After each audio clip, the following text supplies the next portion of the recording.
বাঘও পিছে পিছে দৌড়াতে লাগলো।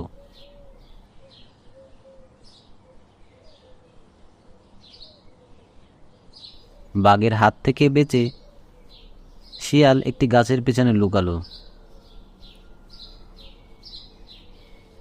কুকুরটি তাকে দেখে বাঘকে দেখিয়ে দিল।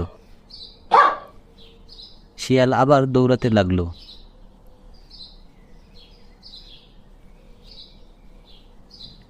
শিয়াল দৌড়াতে দৌড়াতে ক্লান্ত হয়ে পড়ে। তখনই কুমির তার পা কামড়ে ধরে। সে যেন তেন করে পা ছাড়িয়ে আবার দৌড় দেয়, কিন্তু বাঘ তার পিছন থেকে তার ঘাড় মুটকে ধরে, আর শিয়াল সেখানেই লটপট হয়ে যায়।